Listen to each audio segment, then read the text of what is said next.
Hello. Just getting into the actual stream here as usual, just to make sure everything communicates properly. It is cold down in this cutting studio tonight. I am in a hoodie and regretting the not having put some pants on. We'll probably be fine in a few minutes, but for right now I'm just like, whew. So what I was going to do is go straight into cutting, interfacing, and webbing for the Kato bags, but I only have 20 large box bags left to box, so I'm like, it's kind of pointless to switch tasks right now. The main thing is I wanted to be in this room to do the interfacing and everything, because obviously it still needs to be cut. This is the cutting studio. So I moved the large box bags in here. I don't know why I didn't think of that before. So we're going to start with them. I have been cutting them in multiples, but I'm definitely getting wear marks on my thumb. I'm surprised I don't feel it more. Usually my hand does start cramping at this point. I'm like, I've cut 60 large box bags today. Am I going to feel it tomorrow? I don't know. And apparently Flynn is like, well, this is a very comfy bed for me. So.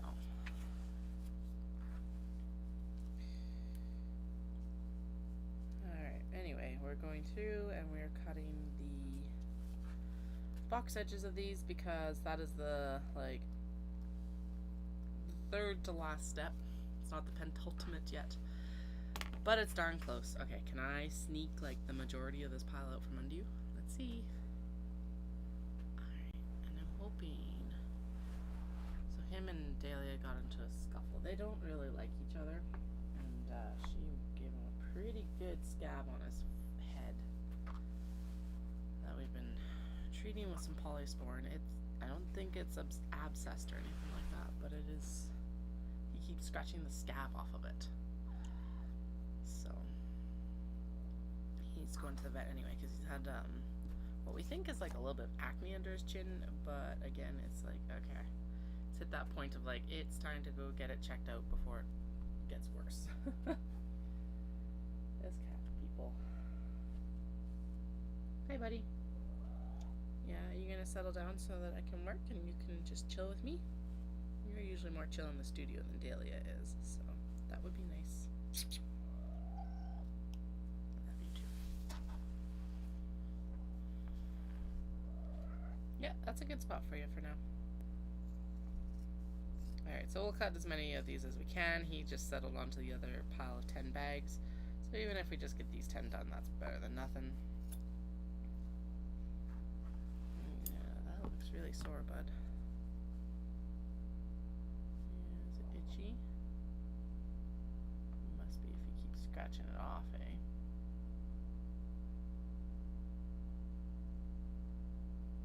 There we go. Better? Some polysporin on the top too before we go to bed, because that will probably help the most. It's probably just itchy because it's healing and then you scratch it, right? I'm terrible for that with mosquito bites and stuff like that. Oh yeah, never mind, my hand is feeling this. Okay, so this is going to be the last of it for now, and we will go into doing the interfacing, because at least with the interfacing I can do. Yeah, I'm not going to finish those cuts. Okay, that's it's wrapped around my thumb. Okay, that's okay. We've cut I think we've cut 60 bags worth of box edges today, so I'll give it a rest tonight and then we'll finish up the last 20 tomorrow. We actually canceled our plans because Dallas is full-fledged sick now. I am on the edge, and so as disappointing as at least I can basically tomorrow I get a whole another work day, which is good. Dallas went in and got me my heat knife today, which is awesome of him. And so I think we're gonna start with the interfacing, and then we'll do the webbing because I've got the heat knife here. I am going to go get some polysporin for Flynn's head right away. I'm gonna be right back with that.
this ASMR stream stuff because this is not an ASMR stream. Alright, turn it off. Turn it off. There we go. Alright. So I just put some like antibiotic ointment on Flynn's head because he's got a great big scab from a scuffle with Dahlia that needed to have some stuff put on it. He's not pleased about it, but I don't want it getting infected. And it's obviously itchy. He keeps itching it off, the scab off, so that's the problem. Anyway, I was going to be cutting the remainder of the large box bags. I actually stopped because my hand was hurting and I needed a break, just in general. But the problem is that my hand is very sore right now. So we're going to be doing that tomorrow like I was planning earlier.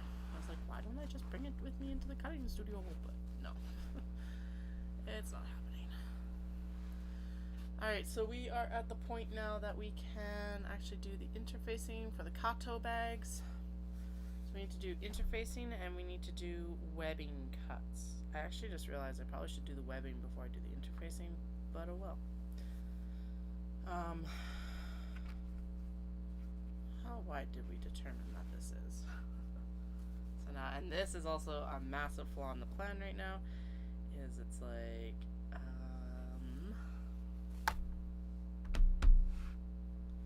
all those carefully laid out pieces are now going to be disassembled again and transported to other places. Oh well.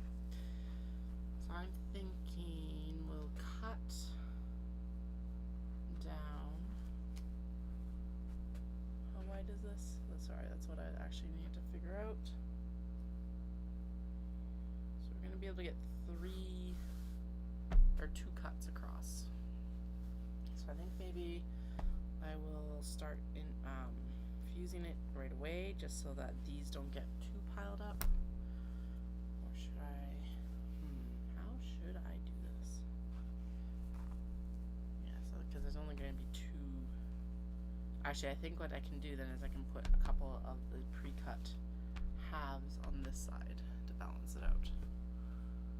Okay, so we need to find those cuts, which I think are like way down at the bottom of the pile, of course.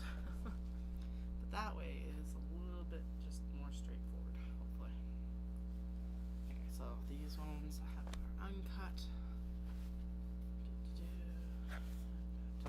Oh right, actually it'll be easy because honestly the drawstring channel is going to match the bag for like I think all but like 2 of these or something like that. It's a very small number that don't match. And this interfacing is a very light interfacing. It's just going to give the exterior Japanese fabric enough body to pair nicely with the canvas, and that's all I'm doing it for. Okay, so these are all uncut for like they've been cut down to size now. That's part of what we did last night, but now they'll be cut in half, but after we do the interfacing. For the majority of them, if the half cuts or the cut in halves fit well on the interfacing, we'll cut them down as we go, just because that will be easier than trying to like do. There we go. So that is a cut one. Cut. That looks like it's probably cut because it's penguins. Penguins, strawberries with bees, penguins, Manekineko, penguins. Japanese for penguin is penguin. Trivia of the day, because why not? Those are sheep. Okay, this looks like it's the majority of this is pollard order. This one's already been done, so I'm going to pop it in the bin of nearly done's. This one is not polished, but it's already been cut. Same as this one, and this one, and this one, and this one are all prepped. This one's practically done as well, so it can go in there. It just needs to be paired up for pockets, basically. A lot of these just need to be paired up for pockets. So there's that. What I was planning to do was actually move the steam press up on the cutting table, but honestly I think steam pressing them at the same time I'm basically cutting the other pieces is going to be the best way to just make this a less painful process. Not that it's like a painful process, but it's just, it's fusing interfacing sucks. That's why I avoided fusible interfacing for so long. Now the steam press does improve. Okay, I'm just gonna say that that's all cut already there and put this on top. So that's actually a really good pile of cuts already. Anyway, the steam press vastly improves the experience of fusing interfacing, but it still is like, I wish I didn't have to. But it's useful, I get it, I get what it's used for. It's just like one of those things where I'm like, I wish I didn't have to. Oh well. Here we are. We've got a lot of bags. This bag is a popular shape, and that popular shape means lots of fusible interfacing. Just joined, I'm bemoaning the fact that we have to cut and do so much fusible interfacing. But this bag is one of my most popular and the one that I love so much. What I've done is I've split it into two piles. I've split it into the ones that we haven't split and cut in half yet. So that's like the full sheet kind of there. And then I've split it into ones where the excuse me, where the exterior fabric has been cut in half, because I'm pretty sure that at least for the top part of this, yeah, it'll fit this half cut right here. So that's how we're going to reduce the interfacing conundrum, because I was like, I can only fit two otherwise, blah blah blah. Boring stories. I did move all my large box bags in here to finish cutting them, but I went to cut the first one and my hand was like, no, honey, you are done today. Because that's why I actually stopped and went and had a break. I was like, pretty sure my hand should be done at this point. We've got like 60 bags worth of box edging, and yeah, when I was like, oh, it doesn't hurt yet. Yeah, when I came back to cut more, it was painful. Anyway, what I'm going to do is I'm going to cut and fuse at the same time once we get this first cut done. Which means I'm setting up the press right now. Kinda. I gotta shuffle some stuff around. This will be a standing stream for the next little bit. Gotta get my pressing cloth. It's just a leftover piece of big bag lining. But it protects the sole plate of the actual press, because these cuts are not exact. Yeah. Oh, it's not even plugged in right now. Okay, let me get it plugged in. I'm pretty sure I have to bend over underneath to do that, but one moment.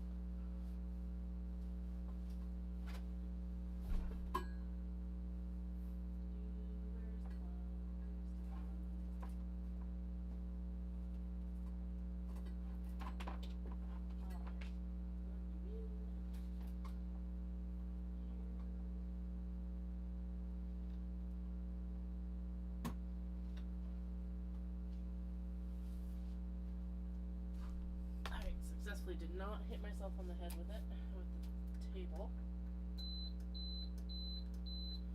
Alright, now that'll warm up.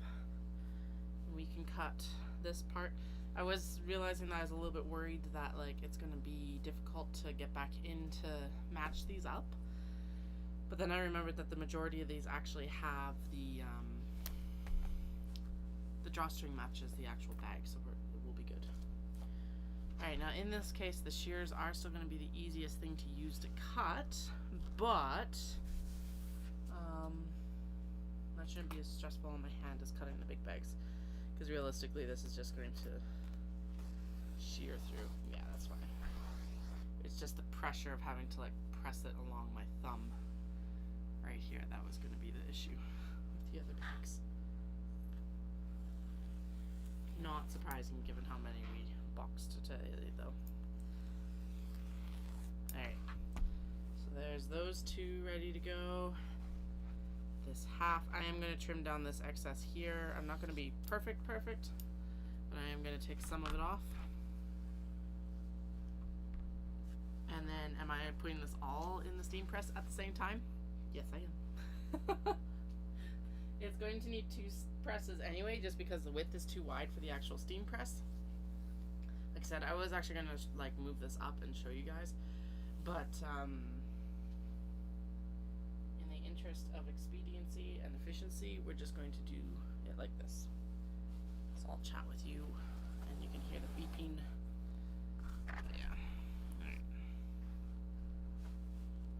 Okay, so we need 2 of the uncut exteriors. So 1. But honestly, we got a lot of work done on the large box bags today. Dallas went and got me my heat knife as well. So I've got the heat knife and the glass cutting board here. And that's actually the next thing we have to do after this, before we can start sewing, is that I need to go get, or I need to take the webbing off the shelf and actually cut the webbing. I'm hoping that's something I can actually do tonight. Because what I would love to do is to basically finish the large box bags tomorrow. I didn't get to the triangle pouches yet, but I'd love to finish the box bags tomorrow and then get to the Kato bags. But we can actually, so we'll fuse the interfacing to the triangle pouches tonight as well, after I get the Kato cuts in there, and we'll be golden.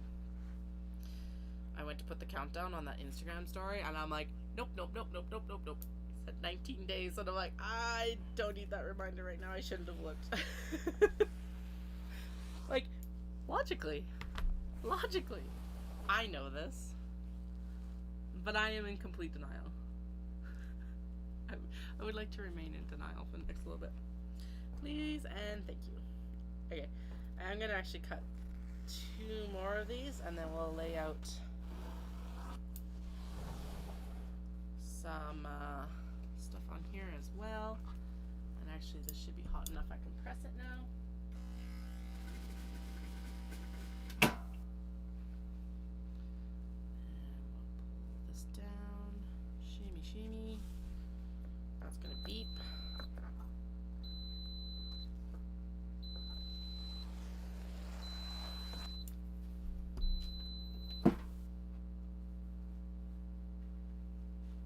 And we gotta flip it because it's too wide to actually be pressed in once with the press.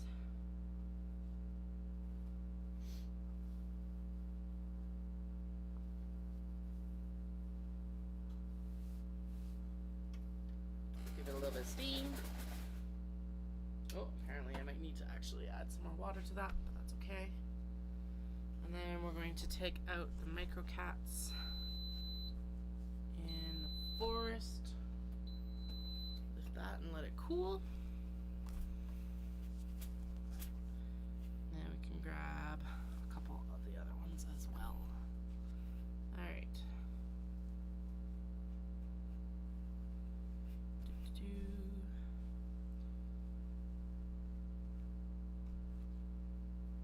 I'll trim down the interfacing on this as well. We'll cut in between the actual like bag cuts.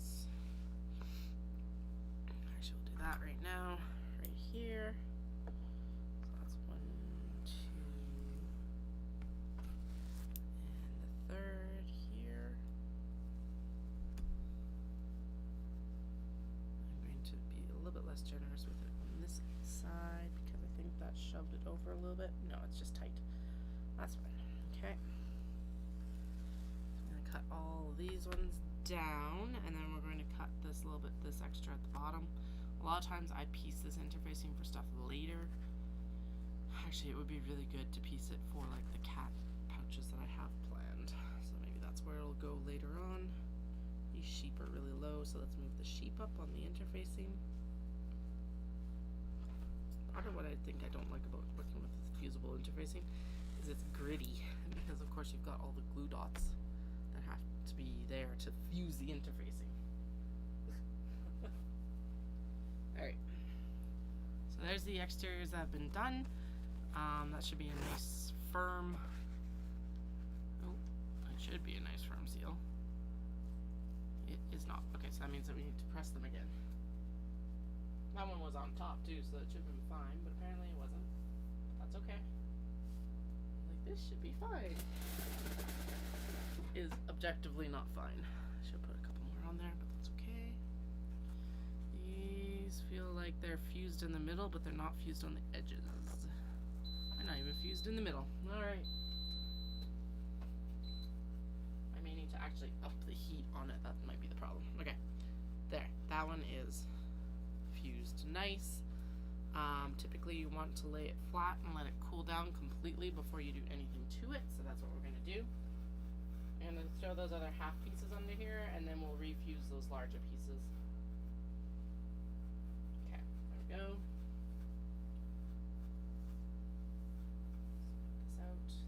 This is why I don't like fusible. At least with the non-fusible interfacing, you always, like, as long as you catch it in the seam, it's in there. Granted, all of this will be caught in the seam, so there's that too, but it's just, it can be fiddly. I'm gonna leave that to sit there for a minute, and we'll pair these up while it's cooling down before we move it. Alright, so we got the birds. Come here. I know you want to. There we go. Birds and the capybara. And then I'll fuse these, and we will. Oh, that took the drawstring channel with it as well. Okay. Now let's double check on these small ones. If you're a sewist and you are working with fusible interfacing, you do want to work with it fusible side up. Yeah, that makes it better. So the nice thing about this versus the iron is that I haven't run into a lot of like wrinkles and bubbles in the interfacing, whereas the iron, because you're moving the iron and not just pressing down, actually can cause wrinkles and bubbles. So, alright.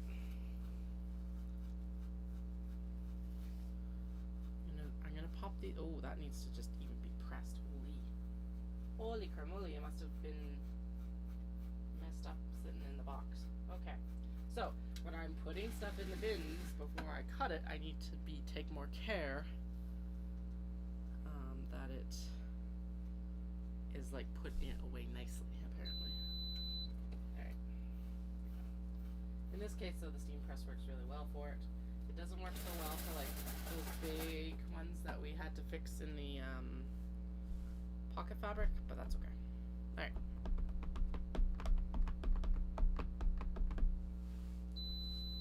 There we go. So there's the birds. I'm pretty sure if you warm your fabric up to it, actually makes it easier to fuse too. But I could be making that up. Alright.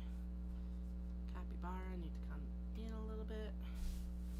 Bright birds, all the birds needs to go over. And then we'll put, slice that. These two should be able to press together easily. Oh, okay, I need 2 bags. Sweet. Okay, so let's throw these other ones under here that need to be repressed. First,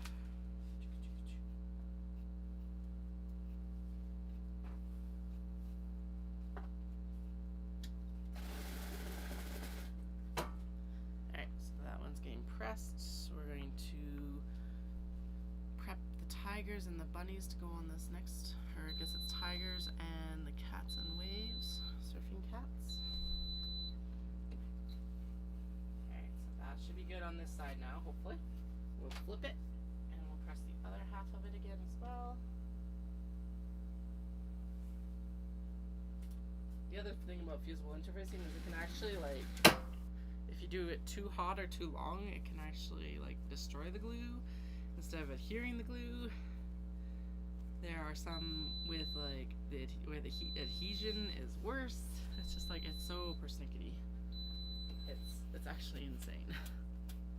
Just how many variables there are for fusible interfacing, because you wouldn't think that there would be, but apparently there are. Okay, so the drawstring channels are in the back there. Sweet. Pop that there. We're gonna put surfing cats here. And then we'll press all of these before I actually get to the next set of stuff. Hey Delia, how are you? Yeah. Oh, you are good? Okay, good. Actually, let's pop these ones underneath since they're ready. Go. Oh yeah, that was a better press. Alright. So press them this way apparently. The pressing cloth in between is probably not helping either because it's another layer as well. But who knows? Alright. That.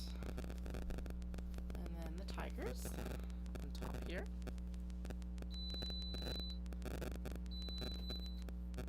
Let that cool for a moment before I shuffle it. I'll trim down in between these two here. And now they'll get stacketed. That's grabbing too much. And then actually I think that we could probably just go through and cut these all because I think dividing my attention between the press and this is not actually being that efficient. Switch tasking does not work. Alright. Yeah, that's a way better. And considering that I don't need to worry about the, like, these will all match up eventually once I get the work done on them. Let's just cut all the interfacing. I'll actually I'll finish pressing what's on there right now, and then I will, and then we'll just turn it off for now. Then you can actually see the process of it. I thought it would work. It's not going to. Especially because it's like, the pressing time is only 10 seconds. That's the problem. Well, it's good. It's only 10 seconds, but, yeah. Give it the steam. And it's actually working out well to, like, pull this apart and just do it. So that's fine. Okay. Get turned off for now. That was a very sad shutdown noise. Alright, so now what's going to happen with these guys is I'll take them and I'll actually cut them in half just before we go over and sew it because what's the point in doing it right now, really? Alright, so those are all matched up again, or they'll all be matched up once we're finished. I'm moving them onto the chair so they're out of the way. Alright. Next round of interfacing. I can just make stacks to like steam fast. Because honestly, this isn't taking as long as I feared it would. I need to get at least 2 layers at a time. Let's do 4 at a time because I can do so 1, 2,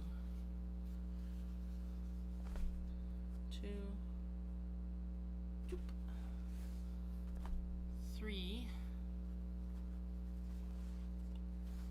These fabrics are so good.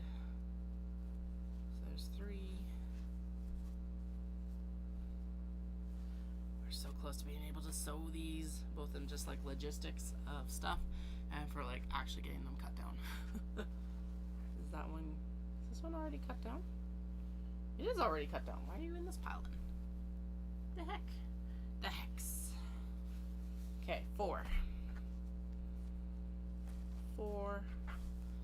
Why I'm doing it in 4s is because now I can take, because basically it's 2 layers of interfacing, so I can take this bag, pull its exterior, come here, you can tell that I did you earlier in the night last night, because you aren't set up for this.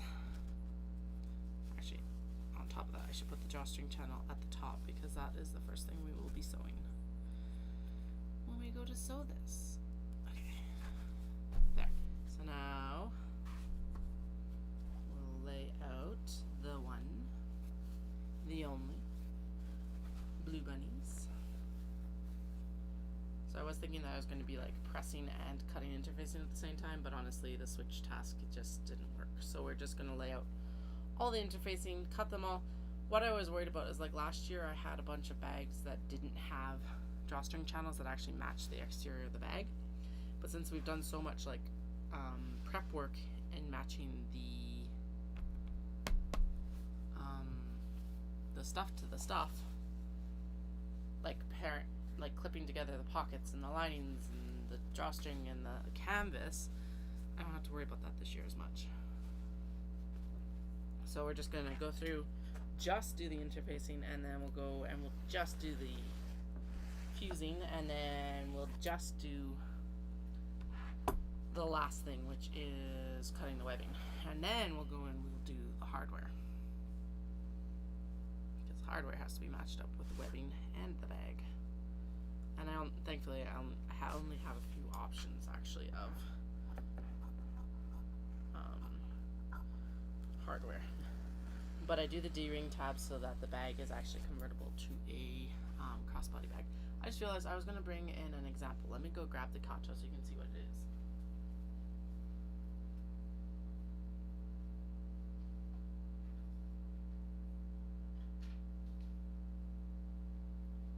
Alright, we still have to do the leather handles too. Alright, so this is the Kato. Can I show you down here maybe? Yeah, so it gets like a canvas bottom.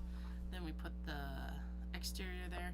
Gets a leather handle. These used to be leather, but it was actually destroying my machine, so we're switching to webbing instead. And then it gets a drawstring at the top, and then yeah, you can create it into like a crossbody bag if you would like. And then in the interior are 5 slip pockets, so there's 2 on one side and 3 on the other side. And then it just gets like all nicely cinched together like this. And that's the Kato bag. It's one of my favorites right now. It is a lot of work, but it is one of my favorite makes. So, at least that's what I keep telling myself. No, it's true. I like making the Kato bags. Like I said, it's a coup one, right? So it's like I struggled to make them at the beginning, could not get my head wrapped around the drop-in lining. Picked it back up last year because I'm like, I still really want this like style of bag. And it clicked in like since the decade that I had been sewing, which is insane to think that I have been sewing bags for a decade. On top of it, it's just like, poor baby Katie didn't know what she was getting into, I don't think. And that's good. Baby Katie, when she went on exchange to Japan, never knew that this is what it would lead to. And that's even better. Like seriously, so much better. Alright, we'll pair this up and then we're going to trim it down. Obviously, if we need to, we can like take these cuts and like lay them out as well. Kato bag is from Kando or Can-Do Crafts, so if you want to make this yourself, you can as well. It's available on Etsy. The pattern is like very well written. It's nice and clear, all of that. This is not my own pattern. I guess I should actually put that caveat. It's very similar to I think the Finch bucket bag was really popular when I first started making bags. I think it's still pretty popular today as well, but this is not the Finch bucket bag. Alright. Doing interfacing sort of the Kato. I just realized I probably could actually do the large box bag cuts if I just did them one at a time, but I'm going to actually rest my hand up tonight instead. So I stopped cutting them because I was like, my hand should hurt. It didn't. And then I rested it, came back down to cut more, and I was like, yeah, it's sore. It's fine doing this, it's just doing the pressure work of actually cutting through fabric. This is basically just a glide. No big deal. Or not as big a deal. Alright. Right, so we need to do, I need to actually check my list. Because I do have a list, but it's like a disaster now. So I think I'm going to start a new list. Except that I don't have more paper to start a new. Oh, I can start the new list on here. There we go. Another question is if I have a pen, which I do up here. So we need to do leather, brown or black. We need to do webbing, which is way too many colors to put here. So basically we'll just stack them up. And then we also need to do hardware. And then we can start actually sewing the bags. So the current trajectory is looking like I canceled our plans for tomorrow because we're both Dallas and I are right on that edge of sick or worn out by the, I don't know, maybe worn out by the smoke or something like that, but not worth risking getting my friend sick. We're supposed to go out to Heritage Park tomorrow with the kids, but it's not worth it. So we're gonna stay home. I am not gonna say that I'm heartbroken about having an extra day to work. And then I'm probably skipping my run on Monday as well, which is not the best thing to do, but I don't need to get full-blown sick right as Dallas goes to work. So, and realistically, my sleep schedule is non-existent right now, and so any extra time I can take to rest kind of, or like just some leeway in here will be good. Alright, so I've got 1 and 2. This frog fabric is so happy. Oh, I know what I should add to that playlist is like I should try and track down a YouTube video about the scroll that these frogs remind me of. I'll try to remember to do that because that would be kind of cool to add to the videos I talk about on stream.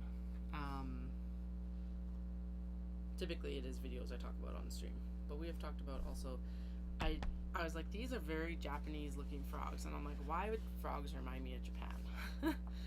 And then I remember there's actually a very famous scroll of like animals, and one of the panels you always see of this scroll is, oh, hedgehogs don't have drawstring channel. Are the hedgehogs the right size? The hedgehogs are the right size.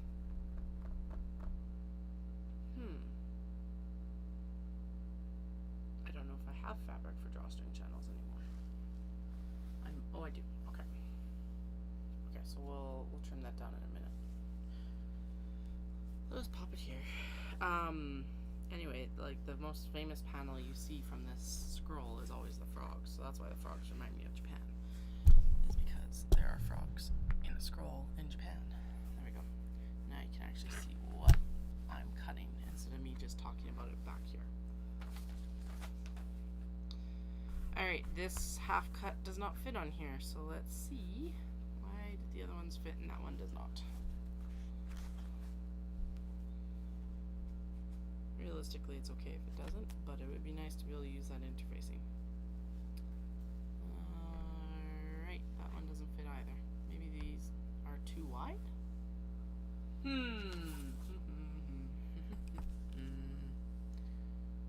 They are like an inch and a half too wide. An inch too wide. That would explain it. Ooh boy. Okay, so they need to be trimmed down. I'm glad I caught that. So this can be put here.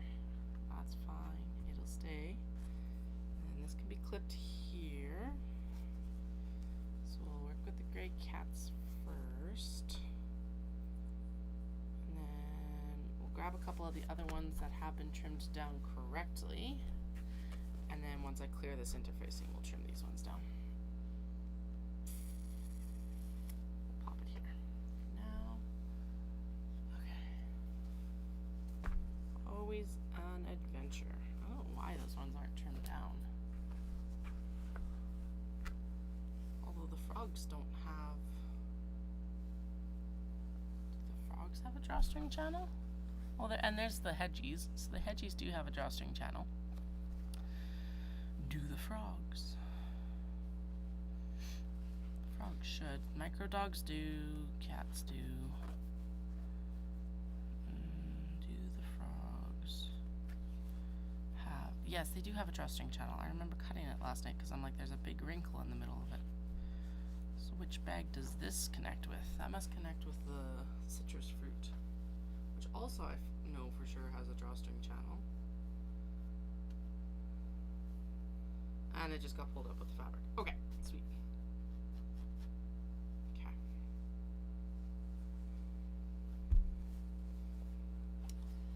Alrighty. Fixed. We have fixed it. All good. So now micro dogs is going on here. Pink polka dot bunnies.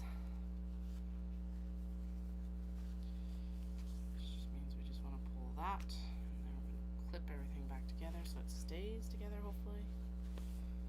That's shimmied up enough. There we go. And then we're going to take them and lay them out. And at this point, I'm just going to trim this down because it's like, there's no point in doing a second layer. With it being such a mess anyway. So just trim it. Alright, across we go. Where we'll stop is the interfacing end. Okay, microdot, shifty shift. Trim it up. Trim it up.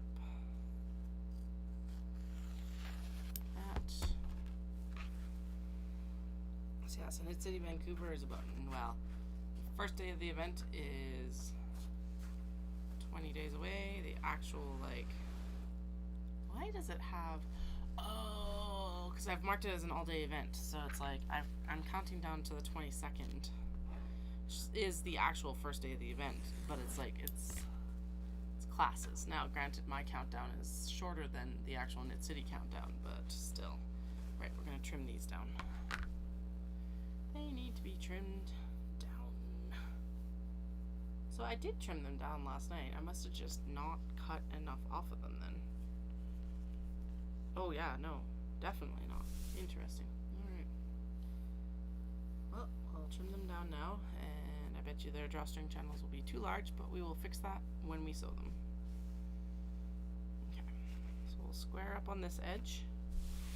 Yeah, it's like, it's a good inch to inch and a half over. What the heck happened there? Need my rotary cutter.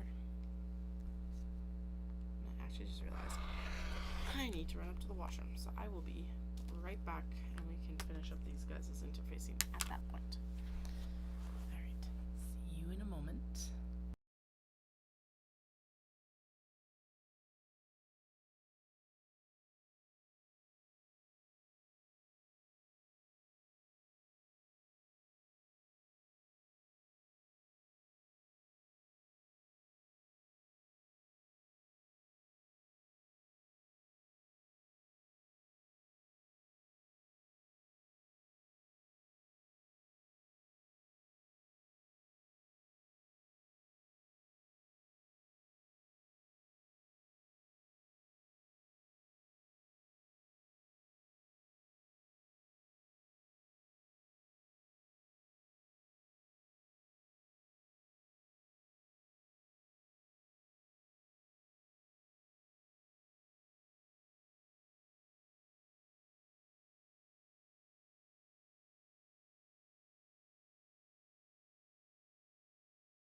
returned successfully.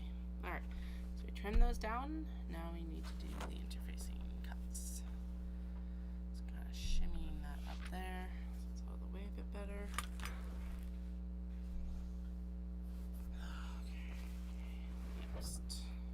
Next. I actually did try to lay down for a nap earlier today and it did not work. That's like wild. Normally if I'm tired I can nap and I just could not get my brain to shut off. So came downstairs and worked instead. Surprise! But I am a big napper. I love naps. And usually I do try to nap while Dallas is home, but yeah, I was just like, what is going on?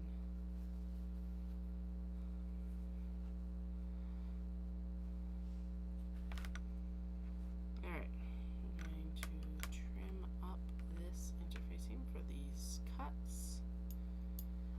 And we're probably about a third of the way through the one already, it looks like, and we have barely touched the other, so there'll probably be a lot more of the pre-cut, like ready to go ones than there are these larger pieces, which is fine. Okay, so 1 and 2. That hedgehog is looking much more vibrant than it actually is in person. It's kind of a nice, like, saddened, sort of natural mustard color. Alright, there we go.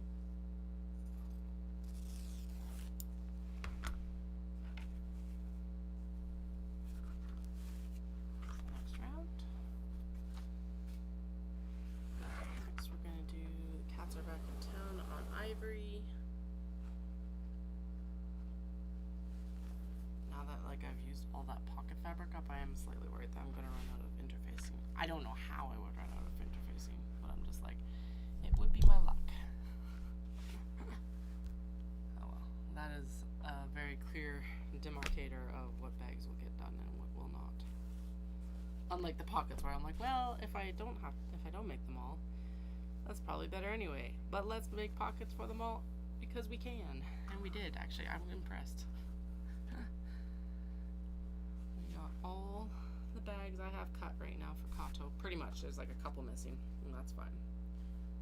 But like 99.9% of them got pockets yesterday.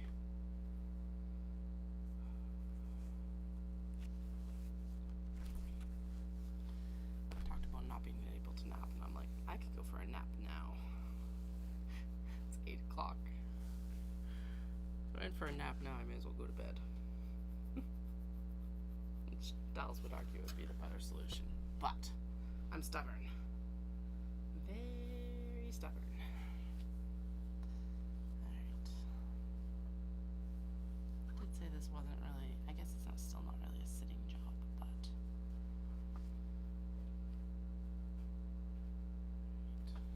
Go.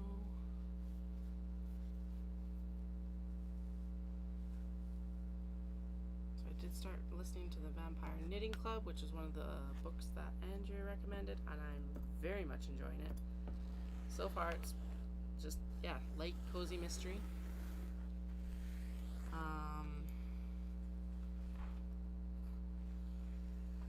don't know what year they're written. It does feel like the heroine is written in a very certain style. That was like of a very certain time period.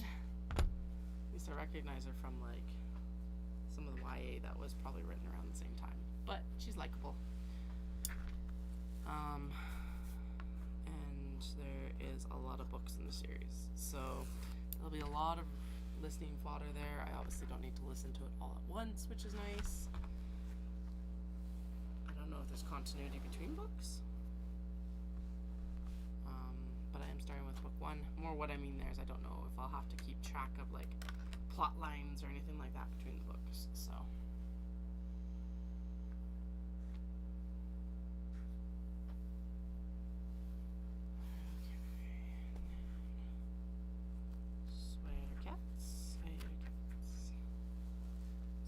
sweater cats.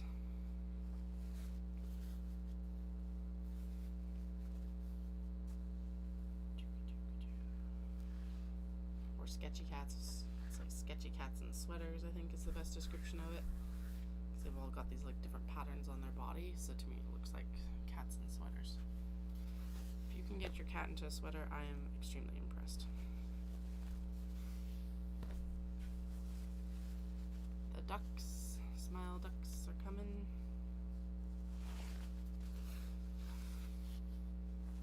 I don't honestly have many stories to tell today because it's like I haven't done anything but sew today. If you were in that stream epic stream that I had earlier at all, thank you so much. I appreciate the support.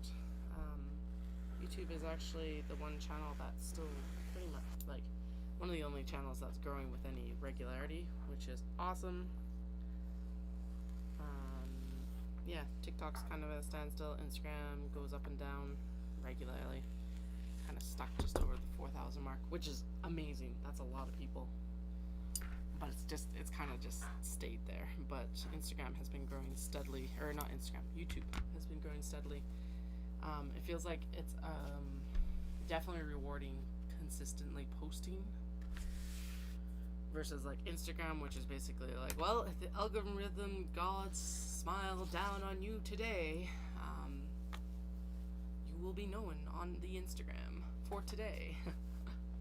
Although actually the reels on there are kind of nice because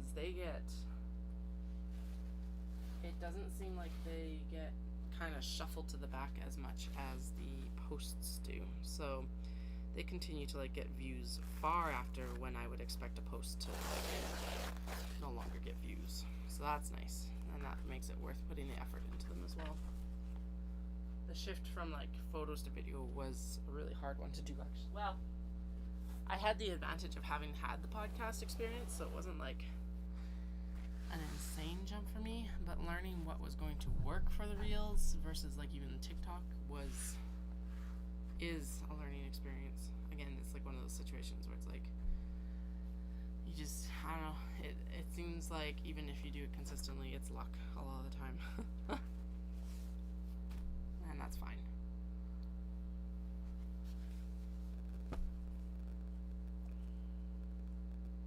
But yeah, like I said, I don't have many stories to talk about right now just because it's like I have been head down sewing or cutting all day, so that's okay. We'll have more to talk about once Knit City's over.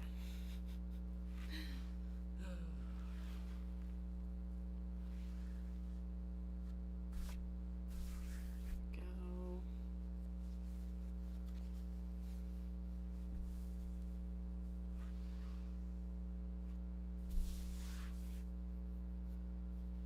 Bunnies here. Yeah, we'll definitely run out of the long cuts before we run out of these like already half cut ones. So that's fine actually, that's good.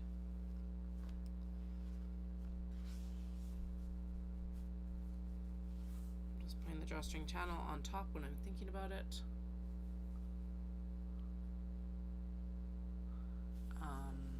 Just because that's the next step that we'll do when we actually get to the sewing machine. Okay, that's good to know with the knitting books because it's like I figured out it didn't feel like something that had like a very cohesive like path. I'm assuming that it's recurring characters and that's probably the most that you need to kind of know about it. But I did start at book 1. I didn't start with the prequels because I was like, those feel like they need to be read after like some of the main books are consumed.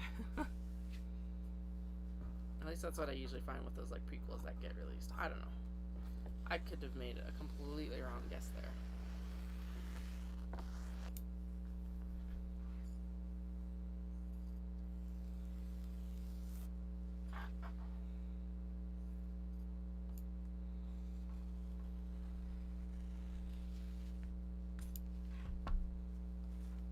Okay. Do you think tonight it will be an earlier bed night? So I have a feeling this will be the only Chatty stream is right now. And then I am going to try and catch up on a little bit of sleep tonight. So that means that like I'll head out when the kids are in bed around 9:30 and won't be back until tomorrow. But like I said, tomorrow and Monday I will now be online the majority of the day again. I guess the majority of the day at like noon plus. She has another series. That's cool. She's got a really good, like, writing voice. I've been enjoying that right now. And, like, definitely, I haven't read a lot of cozy mysteries or listened to a lot of cozy mysteries, but it definitely feels light and easy, I guess. Not heavy, which is good. Because, like, the last Tale of the Flower Bride was really good, but it was also heavy. Like, I don't think I would want to listen to 2 books like that back to back right now. Also is a really nice book for sewing because it's like, it is so light that it's just like super easy to listen to while I'm working as well. So I can't listen to anything that's like super complicated for plot typically. If it sucks me in really, really, really, really well, yes. If it doesn't, then I end up skipping back in the book a lot. Alright.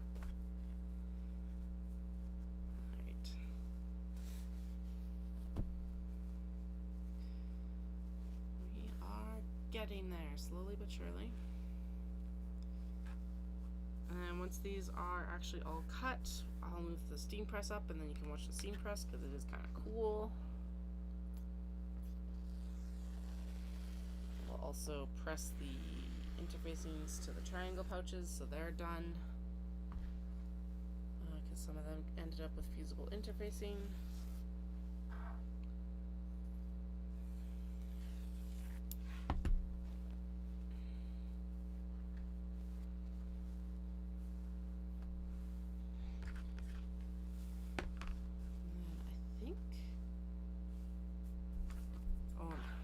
I think applications for something opened up today for like September 1st, but I just realized I'm pretty sure the one I'm thinking of is Odafest, and that's not till November, so that's good.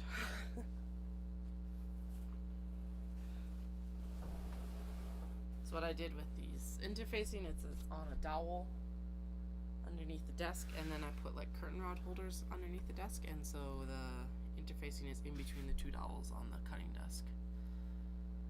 I could use a steel dowel in the middle of it because the interfacing is heavy and it does make the dowel flex. It will eventually break, but for now, we're good.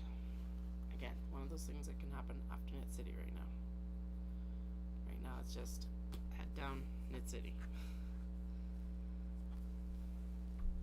Knit City or bust, I guess. I don't know. Not 100% sure. I just know that countdown terrified me.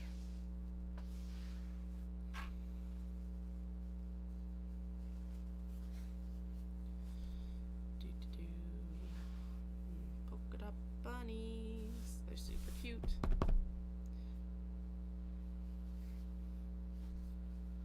Alright, macaron critters on gray. What's the next fill-in piece?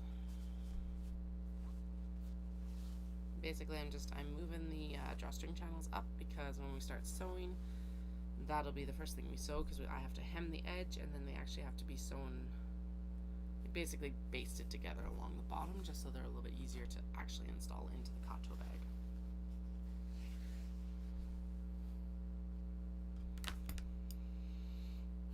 I really love this Sassy Cat with camellias. That is one of my favorite fabrics from November. Granted, I love a lot of the fabrics I got in November. It was so good to be able to go back and refresh them, but like, so it's also been super popular. I think it's gone. Like, this is going to be one of the last bags for it. I think, or I might have like a Luxe tote cut available or something like that, but there's not much left if there is any. So. Alright.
there's Sassy Cat Patchwork, the Tuxedo Cat, and Patchwork Windows, because these little frames around the like motifs remind me of a certain quilt pattern.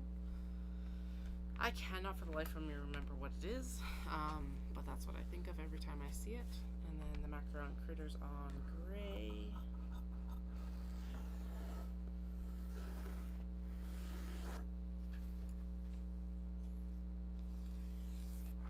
Just trim up in between. And then there's actually this, oh, you can't see that pile, but that pile is still quite large for the ones that have already been cut into their like one side, two side cuts. Oof. I just realized I probably could fold those in half and they would press very nicely. That might actually be the way to do it. Because I can only really press half of the long ones at a time, but if I folded them in half, that would mean that I could press them at the same time. And because we're cutting them in half anyway, it doesn't matter that there's would be a fold in it, because that would actually help with trimming down. Okay. Bunnies. Cupboard cats. And more bunnies. Bunnies, bunnies, bunnies. Lots of bunnies. But it's the year of the bunny, so like this seems very appropriate.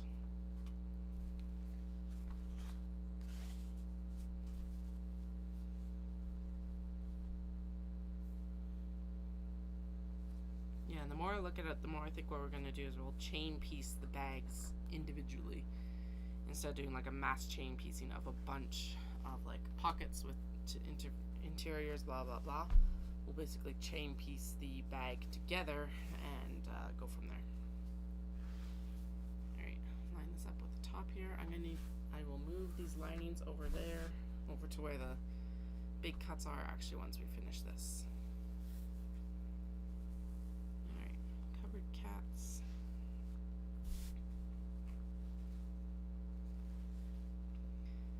Bunnies.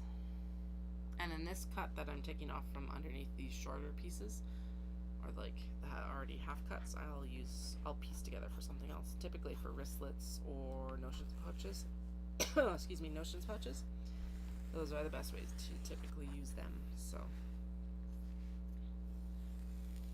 butt them up together and then fuse them to the like interiors or wherever the interfacing is going. Alright.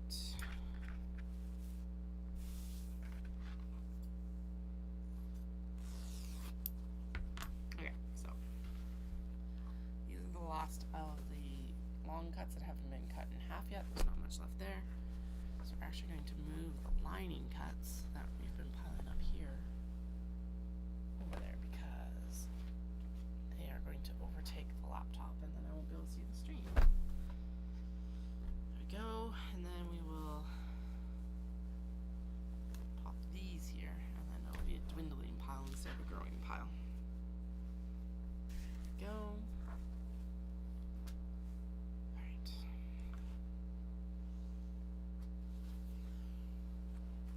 Do you need a way to like, I need to like have a piece of tape or something like that to like hold this interfacing here or something. Gotta figure out some way to keep it up instead of having to bend down to pick it up every time. I'll get there. But the day to figure that out is not today. I'm not gonna repeat the constant refrain that's been going right now. You could definitely throw it in the chat if you want, Andrew, but I'm not saying it again right now. Alright. Pancakes, breakfast delivery.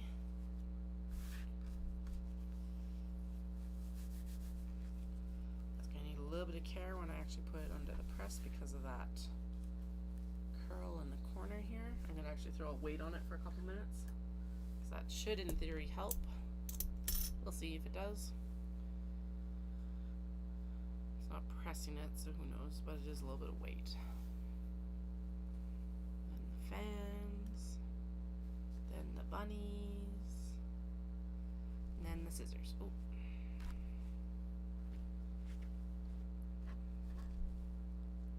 Yeah, the other problem with this way. This is the way I want the cutting table, so that you have the nice glorious fabric shelves behind me. But I put all my hooks for all my cutting tools on that wall opposite, and that just doesn't work.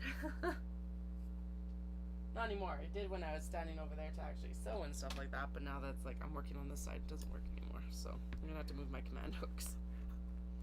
It's just command hooks, it's not a big deal. I just gotta do it. And realistically at this point I could just set most of my stuff on the shelf here behind me. No big deal.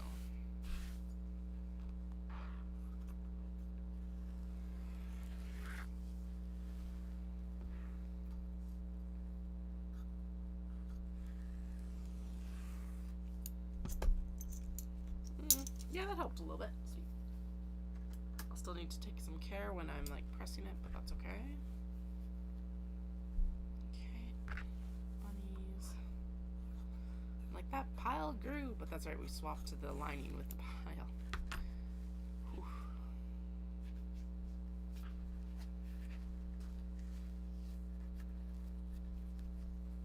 I did actually drink the coffee before I came onto it, and I'm just like, nope. I think that's gonna cut it tonight, and I don't want to drink more coffee again.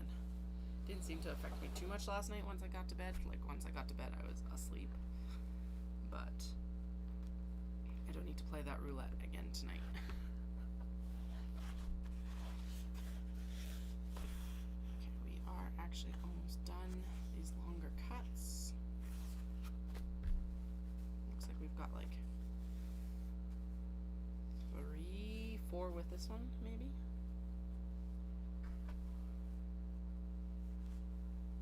There we go. Zoom, zoom.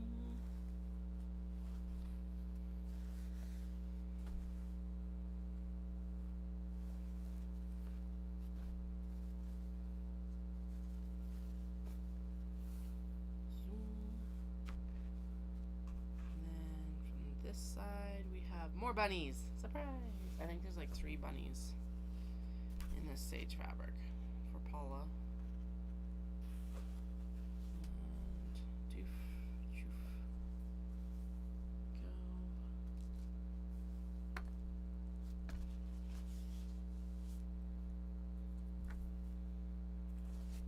I know like that looks probably fairly meticulous for like just chucking it over there. But if I don't make sure that everything's clipped together, it's just going to fall apart as soon as I try to move it anywhere. So, go. Good, we're spread. All good.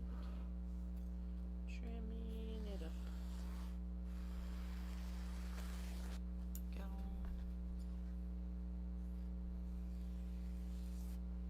Zoom and zoom. Really like the colorway on this Cats Are Back in Town fabric. Also very good. Also just the cats on it are so good. My favorite ones are the sexy chicken leg, because Remy always used to do that. He didn't do this. Oh no, that's what he did, yeah. Most of the time it would be when he was like lying on his back or something though. So he would do this sexy chicken leg. That's what I called it. Was a character. Alright, we got 2 more. Perfect. And then we'll go into just the half cuts. So that'll be easy peasy. And then it'll be the actual fusing. Although that shouldn't take too long, given that it's like, especially if I fold them in half and that work. If that works, we're golden. Even if it doesn't work, it's still pretty quick.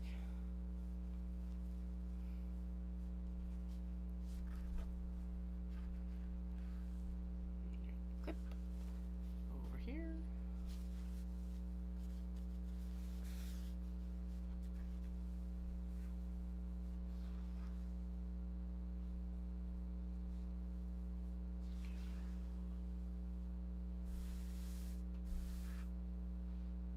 Alright, Mew Cat. Like, what's the next one? And it was all kind of crumpled up. Itself was not obvious. But there's the last long cut to do. And then once we get the webbing and the hardware done, we will do the split up of the like light and dark. We'll do the light top stitching, or all the light stitching first, and we'll do all the dark stitching. And that's why I typically don't do it. I do them in batches, is because like there's different steps that need different color threads. So most of the interiors for the dark ones will probably end up with black stitching this time, which is fine. That'll still work quite well. Okay, 1, 2. This one, and now we're just into half cuts.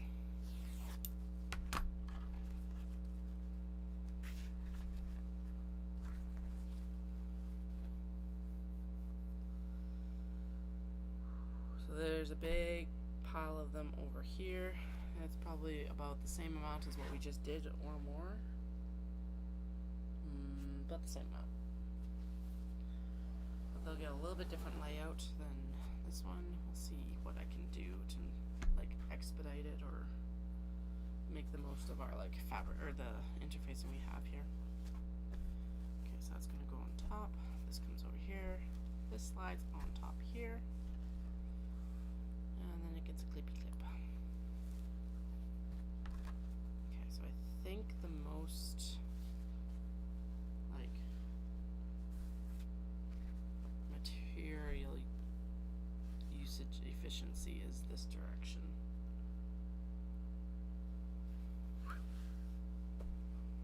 And then maybe 2 stacked this way.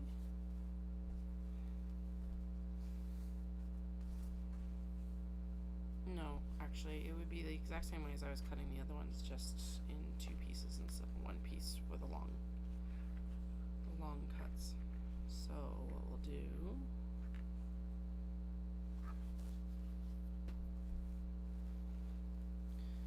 like line it up like this, and then like this,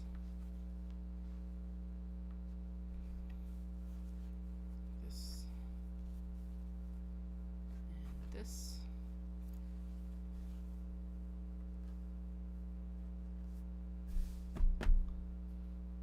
Take one of the half pieces and fill in the gap on one side.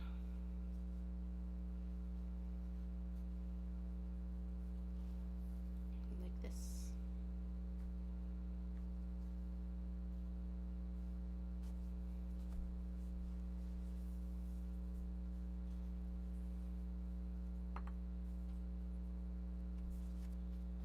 Then we'll line this up top here and a little bit scoot it in towards the bunnies.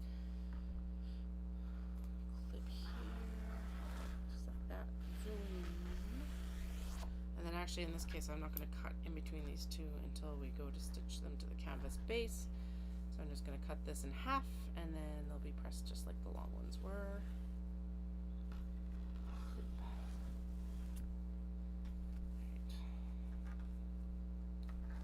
This needs a little bit more room, and obviously we have it on the interfacing, so we may as well use it. Then we'll trim it down again.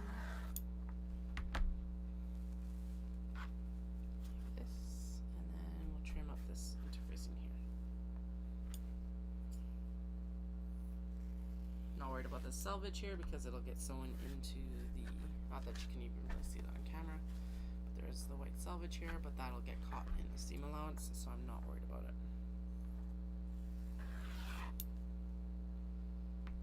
Alright.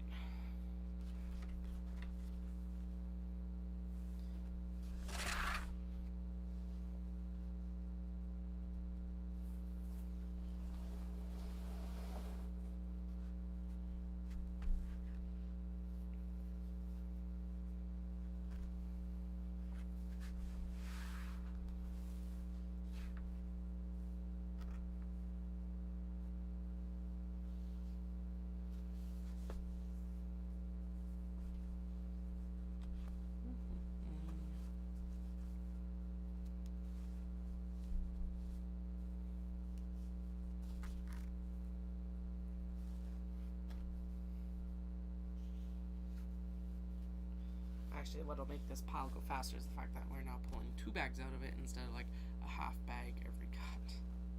It's amazing how that'll improve like the speed of something, quadrupling your usage of it.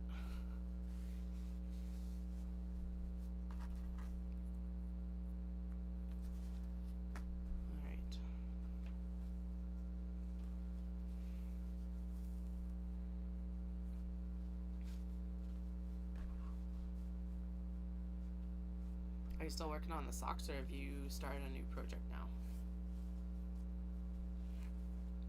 I'm gonna live vicariously through your knitting projects right now. Although that's probably what I should take with me to Knit City for like the drive home from Vancouver is some sort of project. I should also have something that I can actually knit on at the keynote lectures. Or keynote lecture on Friday night.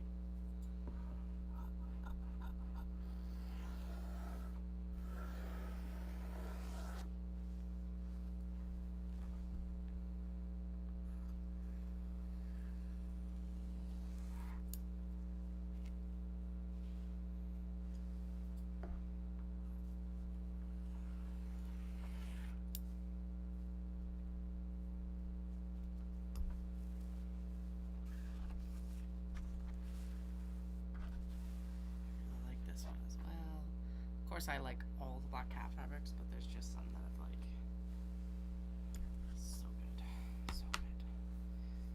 It's funny because I had been asked for tuxedo cat fabrics for like the longest time. It's like, yeah, if I ever see them, I'll pick them up. And then the last 2 trips, there have been so many good tuxedo cat fabrics. It's not even funny. It's like just end up actually getting like inundated with what we put into the universe, obviously. Sweet.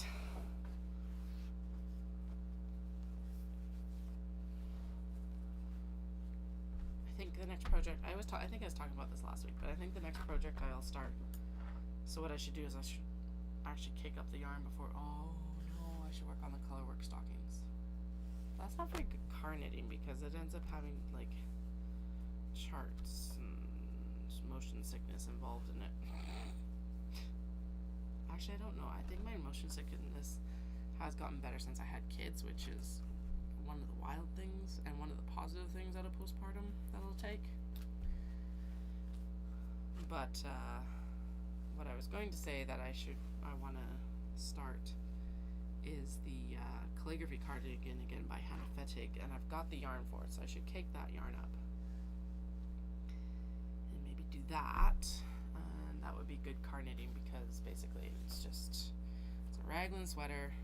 There's not a lot of thought process in it. I need my new body measurements so I know that it's gonna fit the chest and stuff like that.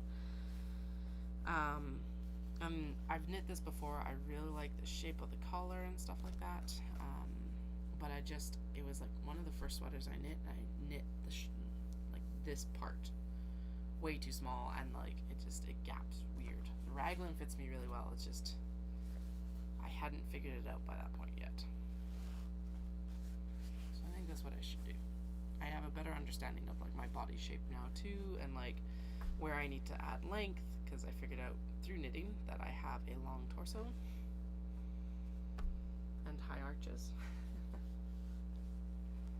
So yeah, maybe that'll be the project I bring with me, because realistically, once you're through the collar and, well, once you're through the increases for the raglan, it's easy. Or I could take the sweater that like I've nearly finished, because all I have to do on it is sleeves and the garter bands on the front. It's the Willapa cardigan. I think it was written by Jared Flood. It was definitely written for Brooklyn Tweed, but I'm using Juniper Moon Farms and like this gorgeous pink for it. I can't remember. I definitely bought that wool out at Beehive. I can't remember if it was on the Baby Moon or if it was on the trip before that. I feel like it was the trip before that. Might have been the Baby Moon though. Who knows?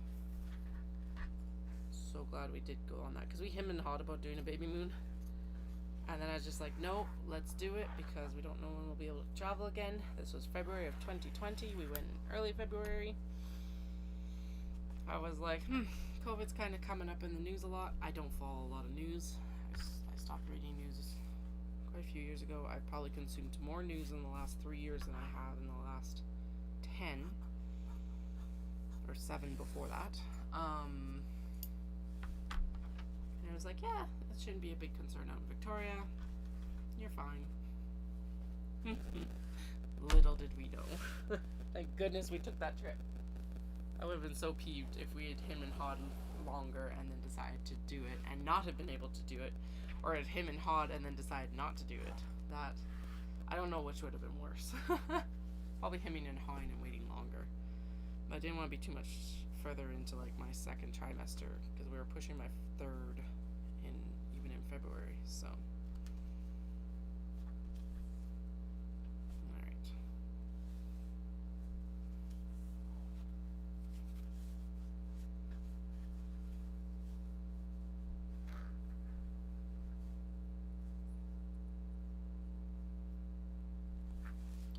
One, and oh, we're into the penguins. Perfect. There are a lot of penguin bags happening for Paula's order. A lot of penguin bags, but the penguins are very, very good.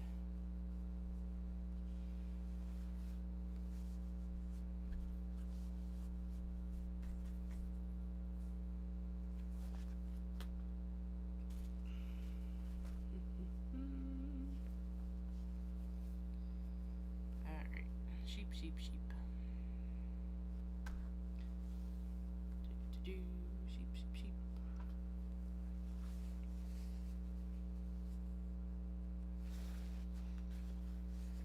Penguins. That'll have to take some care there for that press as well. Penguins. Banana cats. They're not banana, but they are banana cats. Banana is probably the strangest anime I've encountered in years. It's very bright and cheerful though, so I can't fault it there. But it's just one of those ones I look at and I'm like, what is this madness?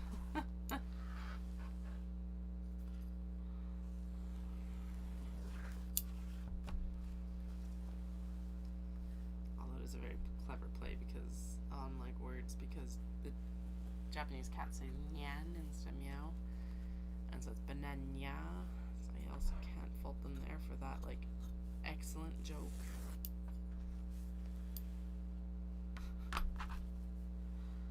Well played. Well played jokes. I approve.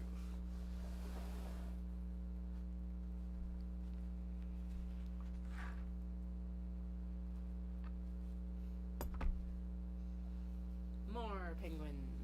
And then we got Maneki Neko. Okay. So these penguins have to come off here. And we'll just shift the pockets to the back because that makes sense in my head. May not make sense when I go to sew it, but whatever. That is a future Katie problem. Future Katie of 2 days from now, but you know. That's still future Katie. It may be near future, but it's still future Katie. Okay,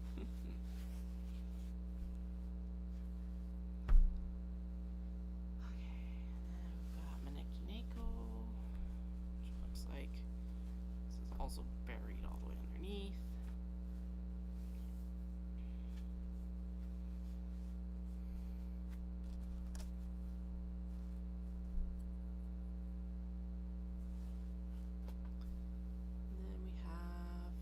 More penguins.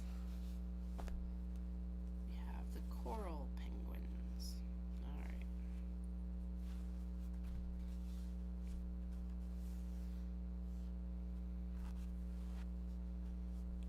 I'm like, why are these pockets so much bigger? But I remember we discussed that I was going to cut them a little bit larger since they didn't have to be like eked out of the fabric. So I went a little bit more generous because I left the selvages on. Save myself some time. At least now. I'll have to trim them down after they're sewn probably, but that's okay because usually there's other stuff to trim down at the same time and I could just match everything up at the same time.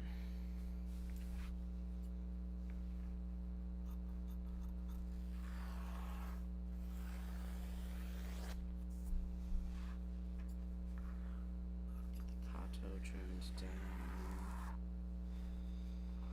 Interfacing trimmed down. There we go.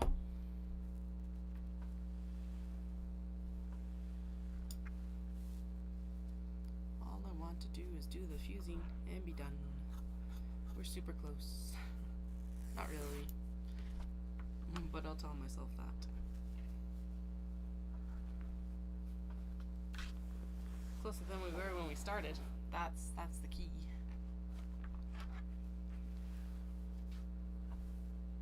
There's penguins.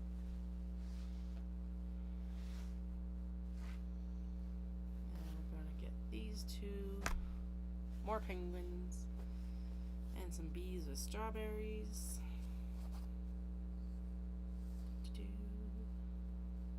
Here. Thank you.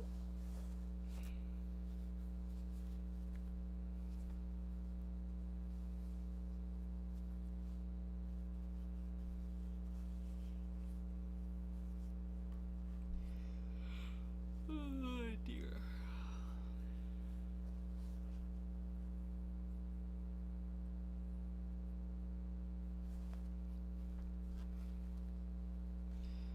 Release the penguin fabric.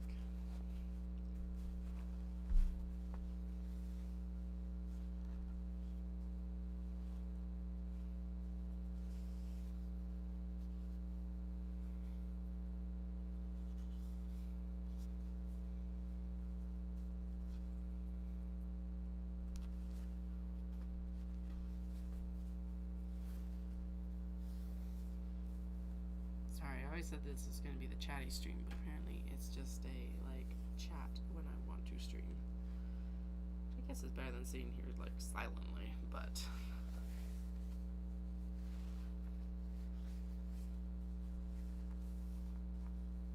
Actually thinking about baby Katie. Poor baby Katie. Not really. I don't feel bad for her.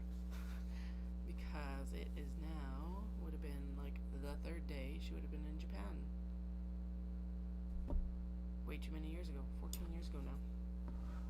Just starting out my exchange. It was a good experience the first few days. So we had orientation. Well, first off, I started with a typhoon. Typhoon was going over Tokyo when I was landing, of course.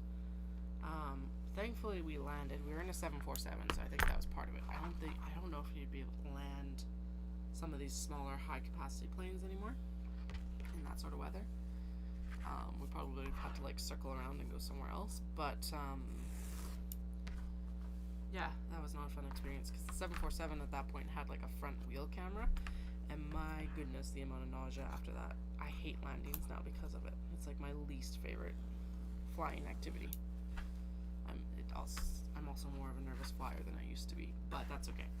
I'll deal with it. But it was like that experience alone just was like, nope, I hate landing now. Doesn't matter.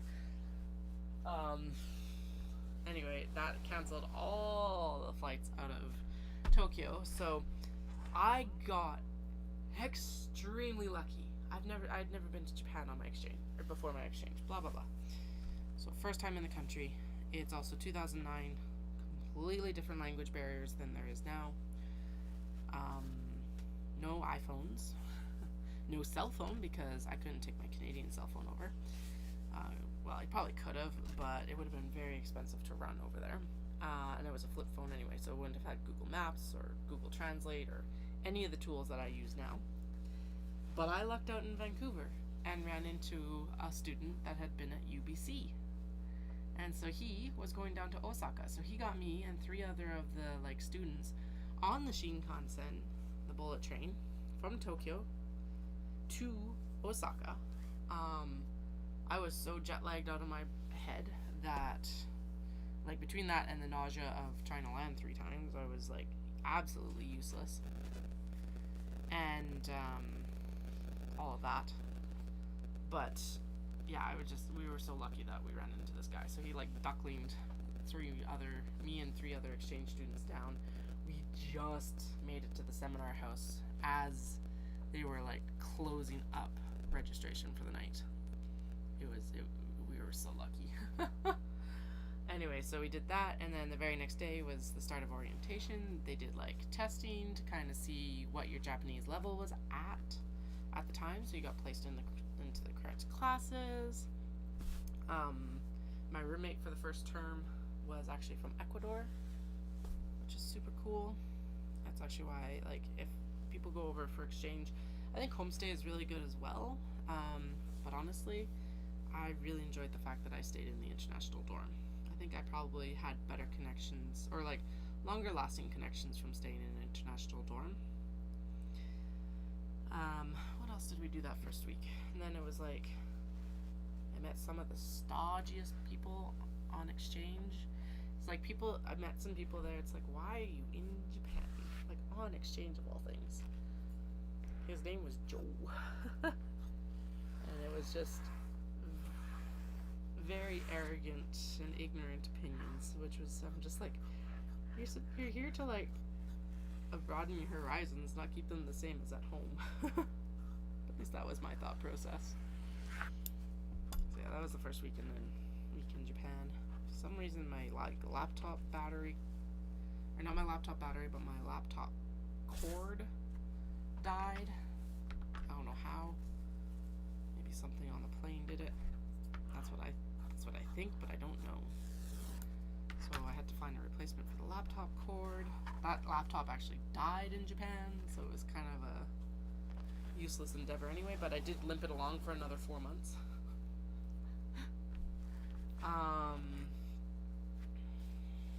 What else happened that week? It was orientation week, and like very disorienting at the same time. The biggest culture shock that I had going to Japan myself originally was walking into the grocery store and there being octopus just like casually in the fridge, just waiting to be cooked. That was actually the most interesting and largest culture shock when I had there. When I went with Dallas, his largest culture shock was the fact that there are still ashtrays in the restaurants, because of course we haven't had smoking in restaurants here for a very long time, but smoking in Japan, it's gone down significantly, I think probably in the last decade, but it's still very prevalent in the society, so they have ashtrays. Like, you still have to choose whether you want a non-smoking or smoking room sort of thing. I always select a non-smoking room. I don't smoke anyway, but part of the thought process there is I don't want the smoke scent soaking into the fabrics either, so that's part of it. And then, yeah, what else did we do that week? I can't remember. It was such a blur. There's so many orientation things. And then getting used to actually being in Japan and like exploring. I gave myself the absolute worst sunburn I've ever had in my life there that week. I think I've mentioned that before. But I went into this like, Japan is like on the same, what is it, latitude line as Canada, and like Canada in September, it's fine. You probably need sunscreen, but you'll be fine without it. No, I actually have a permanent like scarring on my neck from it. It's like, oh, that was dumb. I very rapidly learned the vocab for sunscreen though, so that's good. If you go to Japan and you need sunscreen, it's hyakedome, which is sun stop. And their sunscreen there is so nice. So they do also, however, use a lot of like sun blocking products, so they'll have like a lot of sun parasols and stuff like that. They'll wear gloves, stuff like that. Even I think before they'll use sunscreen actually. So I guess that might be the second. I guess that's not really a culture shock. That's just a weather difference shock, because they don't like, they have season changes, but it's not the same as Canada. It's not as drastic. That's what it is.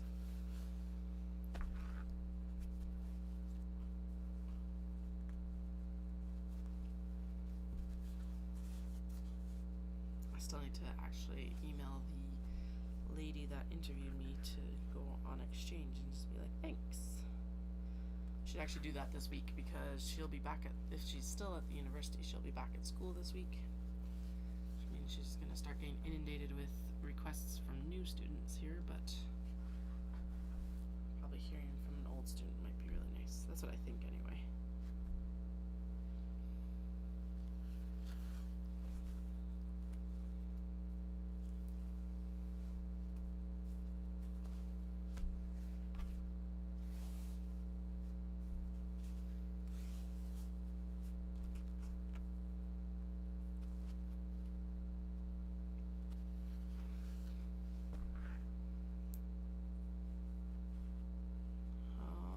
this pile has melted away very rapidly. So I think we'll be able to get this done, and then we'll be able to actually fuse the interfacing while I'm still on stream. Or at least we'll be able to start it. And that'll be good. Yeah, I can't believe that all started 14 years ago. This is insane. I actually just found the letter of like acceptance, that, or the like letter saying that I was going to be in for an interview, which I kept obviously because that was super cool. But it's always something that, like, if kids are like debating if they should go on exchange or not, I'm like, if you can afford it, do it. The other nice thing is it's like some of the universities that aren't necessarily as popular mean that you might get more scholarships. I got a very large scholarship after I showed up in Japan, like probably about a $10,000 scholarship. Paid for most of it. I did go into debt doing the exchange, but it was like one of those things where it's like it was the only debt that I carried for university, so that was worth it for me.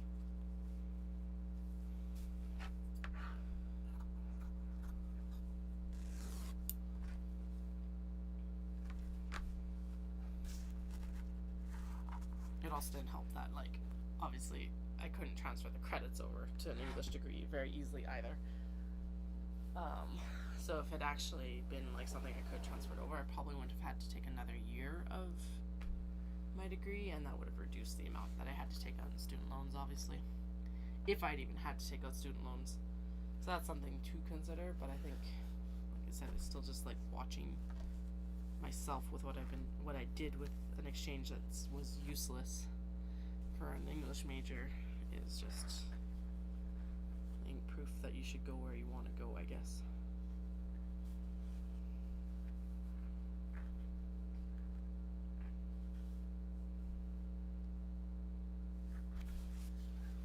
Actually, if your kiddo is heading into high school, there might be some good, if she wants, there might be some good exchange options through like Rotary and stuff like that.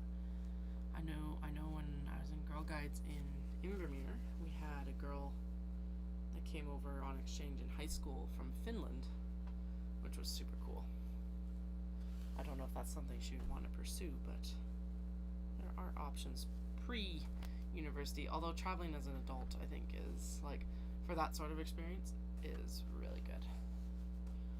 Especially like not like that new adult age. Yeah. Well, for me too, with Japan, their drinking age is 20, so that was nice. Didn't have to worry about it when I went.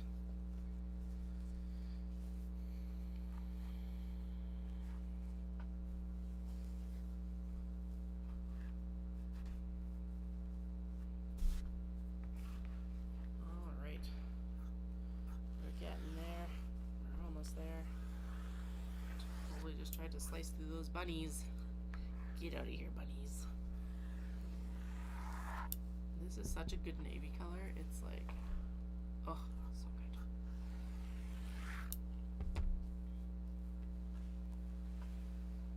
Rotary? Lions. Rotary. Yeah, it's Rotary. Just like, wait.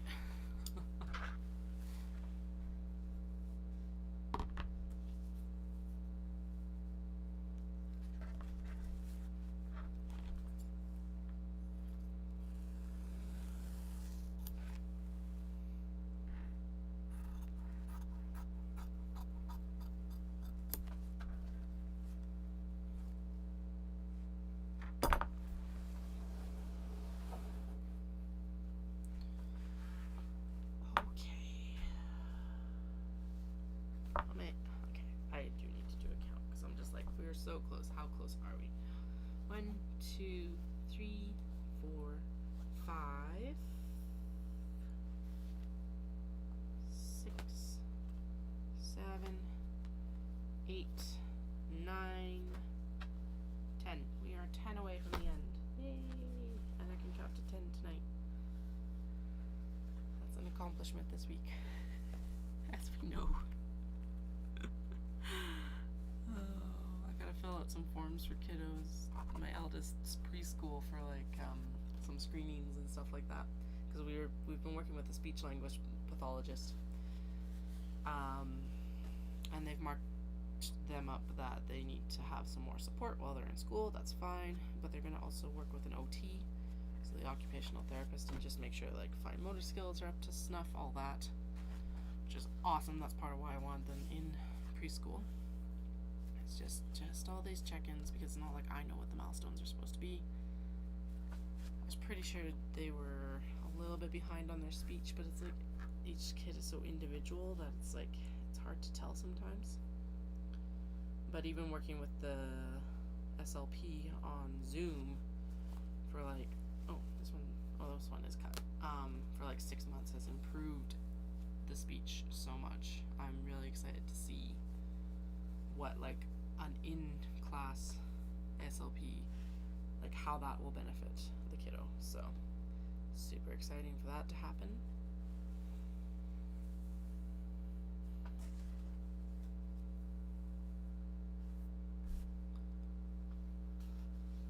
I filled the forms. I emailed them and I'm like, I'm pretty sure I already filled these out when we did the SLP consult stuff in June. And they're like, yeah, because I was like, do you recommend the OT? And they're like, yeah, we recommend the OT, just to make sure.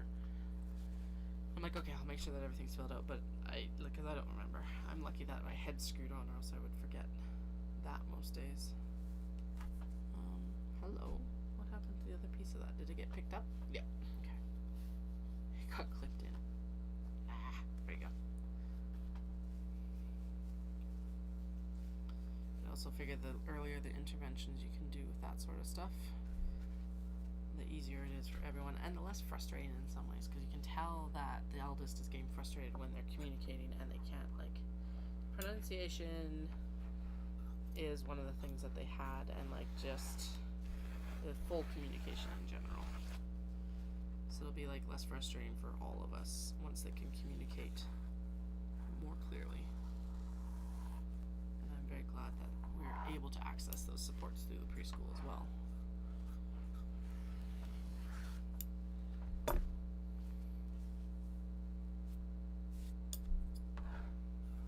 They were very excited about their desk and pink chair today, so that was fun.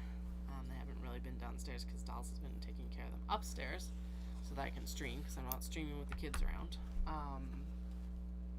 Yeah, they're very excited about their desk and like coloring stuff. And so I'll have to get it properly set up. I got some crayons yesterday. Got some like easel paper that can go on. There's like a roll bar at the back of the desk, which is super cool. It's set up for IKEA paper, but I'm pretty sure any like easel roll will fit on it. I'm not too worried. I just gotta track down. I've got one for sure. I know where one is. I've got to track down the other one because I don't know where it is. And I don't have the time to go to IKEA right now. Even if it would save me the trouble of with them being downstairs this coming week. Oh well. Should have sent Dallas down to IKEA today for a roll of paper too. I can get it at Walmart or like Staples or Michael's, but it's like half the price at IKEA. Now, is that worth driving 45 minutes to an hour? No, but it's really annoying. Because I was gonna pick up another one at Walmart when I was in there yesterday, and it was like $10 for a roll of paper, which is insane. I don't know, maybe the IKEA stuff isn't as nice, because like the stuff at Walmart was Crayola, so I'm gonna assume it was like a fairly heavy paper, but I don't know if it was worth $10. And then the stuff at Michael's is $9. And I could have done it with the curbside that was for this heat knife, but then the coupon that I used for the heat knife would have been applied to the paper, and I'm like, well, that's no. Because of course with the long weekend they have a really good coupon on. It's like 40% off a regular priced item, which they don't give out as often anymore because they kind of realize it's like, well, that's a bad business model. Giving out 40% off coupons every week, because then everyone's like waiting to use the coupon. Why it's like with their carts, they're never on sale either. The everyday value items are never on sale, I guess. And that's why those carts are qualified under the everyday value. Or they go on sale very rarely.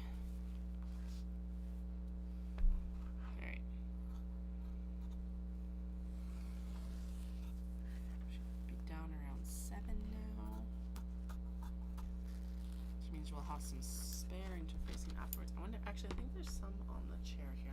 I'm going to just double check. See if they would be the right size for these bags. Oh no, those are for the eyeglass cases. That's right. I picked those up earlier and I remembered. Sorry, I should have thrown them on the shelf with all the other pieces for leftover eyeglass cases, but I didn't. And actually, I think only half of the stuff is over there anyway.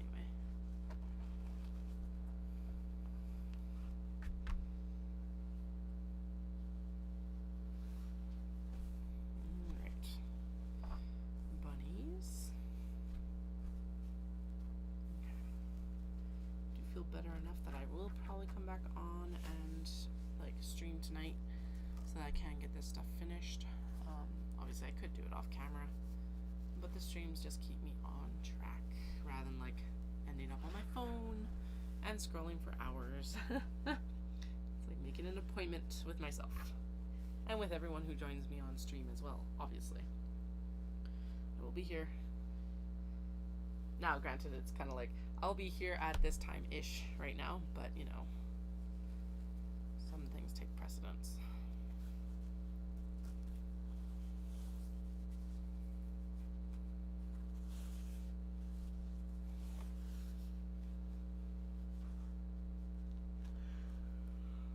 Oh, we're nearly done the interfacing cuts.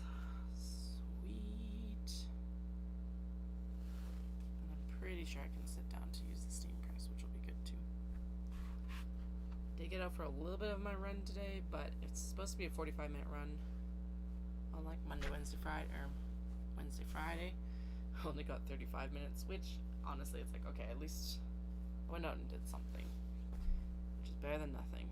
But I think I'm coming down with whatever Dallas has, because I was like, my cardio just was not agreeing with what I was doing. It's like the paces I've been doing recently and all of that, it was just like, nope, you're gonna go into huff puff mode like halfway through what you've been able to accomplish recently. I'm like, ugh, it wasn't fun. That's okay, we'll get there. All right, I think we're almost there. I can see the bottom of the pile. I think there's 3 bags left, so 3.5 once we get this one cut. No, there are in fact 2.5 bags. Awesome. So that means that we're not even going to end up with any extra interfacing actually lazing about, because it'll be used up in the next set, the next round. Yeah. Now I can pull the steam press out and get the steam pressing done or started, and then we'll be golden. Sweet.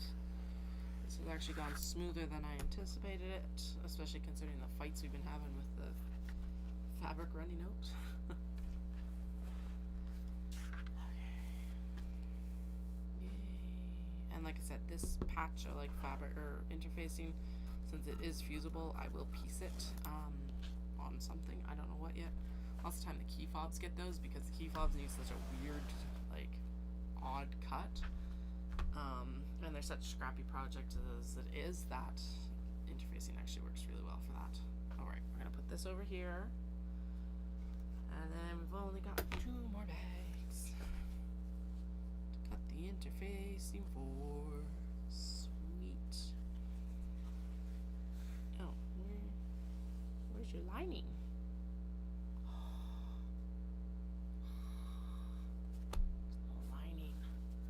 Okay, the good news is that I do have extra lining cut.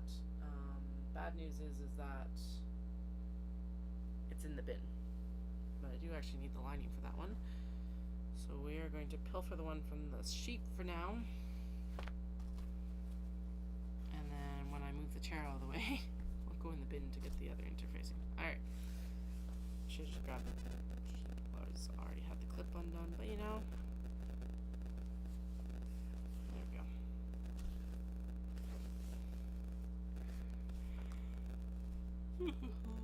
Yeah, that's right. And then we're gonna put this like that, and then it's gonna get the clip wherever the clip went. Hello, clip. There it is. Okay, so we need one more lining piece for the sheep, and then we'll be golden.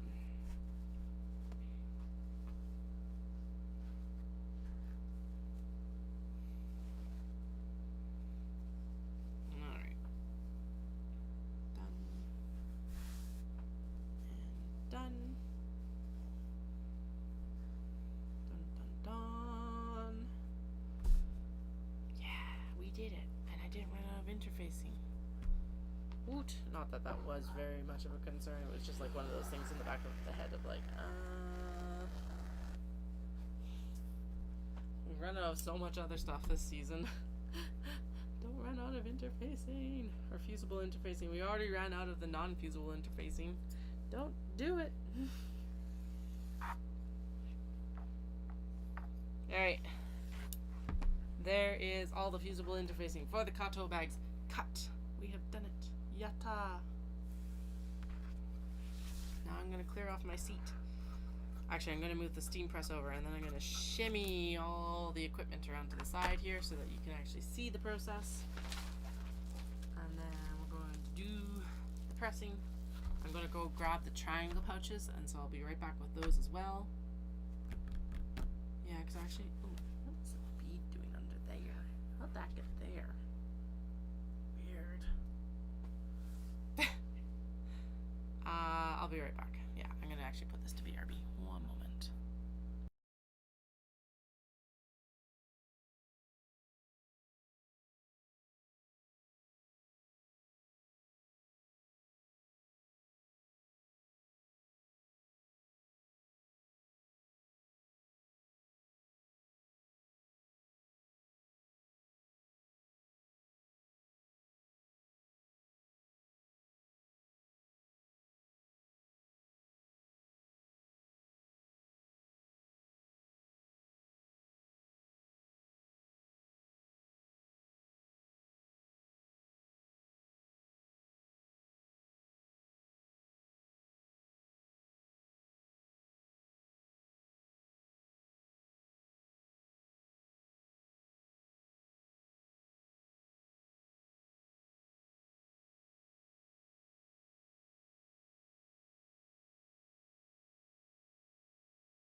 Alright, we are back. I realized that part of the thing we do need to do is actually get the...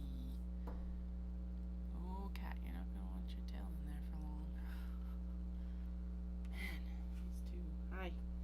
Hey, need to actually use the steam press, honey. I'm sorry. You want to sit on my lap?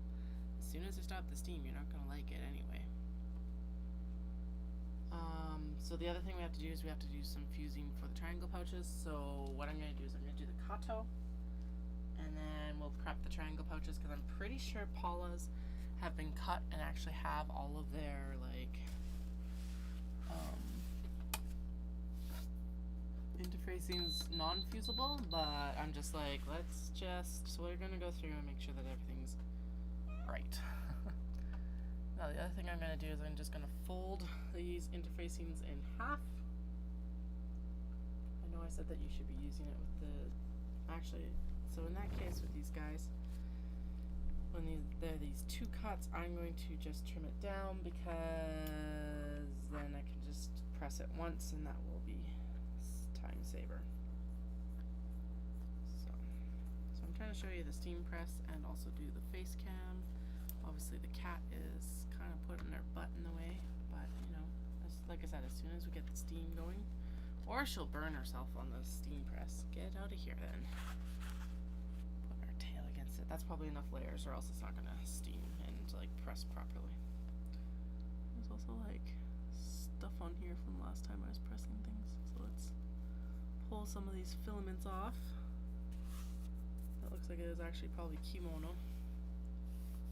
Alright, throw this over top here, and then, oh, we're not quite ready. The steam isn't ready, so let's actually, we're going to do the same thing as what we did with this first round, or for the kato Paula, and we're going to match up and clip the exterior fabrics for all of these bags to their interiors with the interfacing.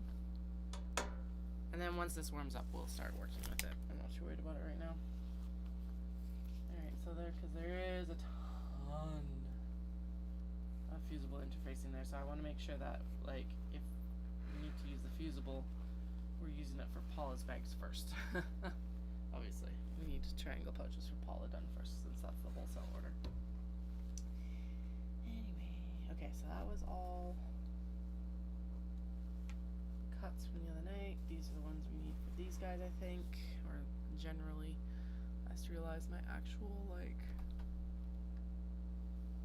clips are back there, so we're just going to lay this out. With the triangle pouches, the interfacing goes on the interior fabric. Cat, this is way too dangerous for you to be up here right now. Kit, go on. If you don't behave, we're gonna have to close you out again. Okay, let's just start with capybara. I'm pretty sure that there's one like a one for you, one for me situation with the capybara, but I will take it. Alright, so we can basically do most of the steps that we need to put the zipper in, and then when we take it back to the sewing table, we'll just move that zipper around so that then I can actually like sew it in. That's where I want the clips, but honestly for now, that's good enough, especially because this is almost done. Dahlia, down baby girl, I'm sorry. You know it's the busy season. Okay. I'm surprised that didn't send her like absolutely scattering. Alright, so we can continue to pair these up probably. Alright, leave that to cool for a moment. We'll pair up the next capybara. I'm just struggling because the interfacing is like underneath, of course. So we're going to move the exteriors here, grab an interfacing, we'll lay it on top here, and then we'll pair everything up. Triple everything up, pair everything up, do it in triplicate, whatever you want to call it. That actually needs to be cut in the middle. Darn it. I know I could cut along the selvages. Oh well. Do I recommend using your steam press as a like work surface? Not really. But you know, needs must. Right now we need to get both of these done. Those need to cool down before we move them. So do what we need to do. Alright, so there's the capybara again. Pretty sure one for Paula, one for me, like I said. There will definitely be capybara fabric with me in Knit City. because I'm pretty sure there's going to be cat people. There's at least this at City with me. Alright, lay everything out that way. Now, let's see here. That did not press well. At all. What the heck happened? Well, the top one did. The top one stuck here. Nope, it didn't either. Okay. So we are going to need to press this twice. Actually, that's a cotton linen blend. I'm going to crank the heat up to linen for it. And it says it's good.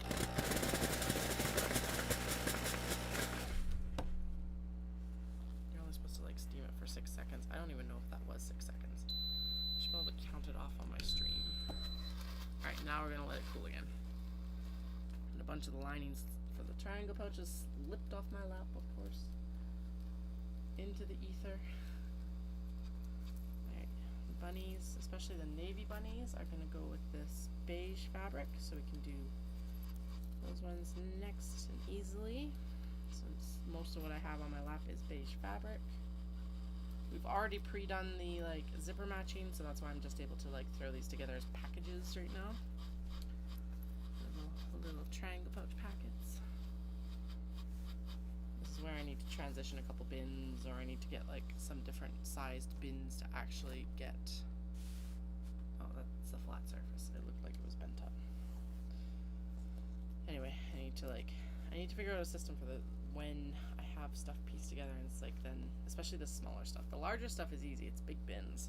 But I need to find a well-sized bin system. Actually, the ones that I was seeing that might be good is Iris does the like the 12 by 12 like scrapbook cases. And like you wouldn't be able to store a lot in there, but like for the Glenda convertible clutch and like the necessary clutch wallet and stuff like that, it would be super useful to be able to put all the fabrics into one place without also being overwhelmed. I almost need like I need the 12 by 12 bin, but I need it to be like half the height. I don't know if that exists. Okay, that one didn't adhere very well. That one, okay, so this one was a fail for doing multiple layers. That one is adhered, so we'll throw it over here. And then in this situation, I'm gonna actually flip it and we're gonna press it right on the thing. We're gonna do a 5. 1, 2, 3, 4, 5, like that. And that should have done it actually. And then we're going to do it again on the front, same thing, because it still didn't adhere the sheep. Sometimes some fabrics just do not agree with this. 1, 2, 3, 4, 5.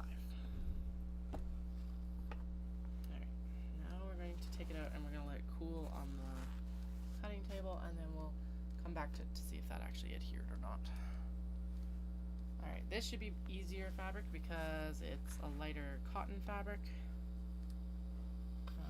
We are going to turn the heat back down to cotton because this is a cotton fabric. Those were cotton linen blends.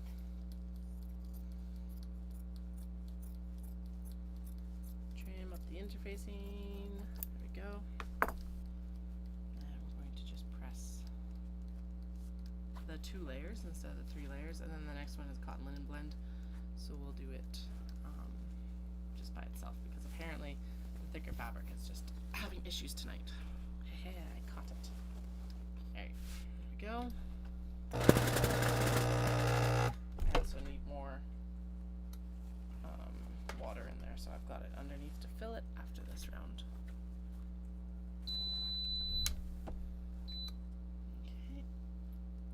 Got 2 more of the blue in here, so we've got 2 more pieces of beige lining to go. Pretty sure this is another situation where Paula has like 3 and I have 1 of both the navy and the sage bunnies, just because there's so many of them. So we're going to pair 2 pieces of beige. 1, and a zipper.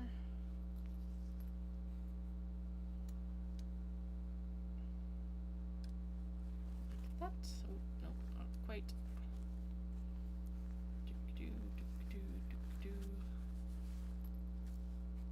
And then we'll do this bunny with this lining.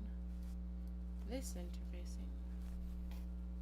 And this zipper, and then we'll double check on how that interface fused. Doot, doot, and donk. Okay. Oh, well, it fused to the top piece very well, so that's a good sign. There's a little bit of a fold in there, but that's okay. That'll get sewn in. It's fused in the middle. That's what matters. All right. So there's the fusing of that one done. Shoop. And I think this one's probably good at this point too. Yeah, there we go. Finally fused on here as well.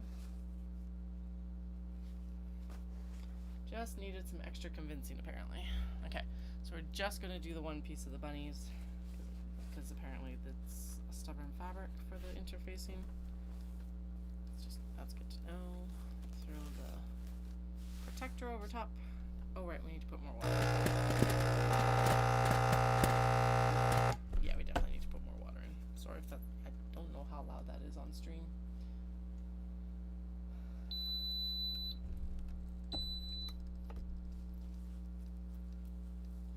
Alright, and it looks like it is time to go for a viewer with Dallas. So I will be back. I said that I wasn't going to be back. I will be back around probably 10 o'clock. And we can have a little bit more of a chat and hangout session while I use more interfacing. So the iron is turned off. And I'm just going to finish up these last couple bunnies. Oh, no, apparently I'm going to do that one. That one decided I wanted to be done. Pop the interfacing in the back here. Along with the brown zipper that's here for it. And there we go. Alright, I will see you. Should almost just put it into like BRB mode. Let's do it. I'll be right back. So I'm going to put it into be right back mode.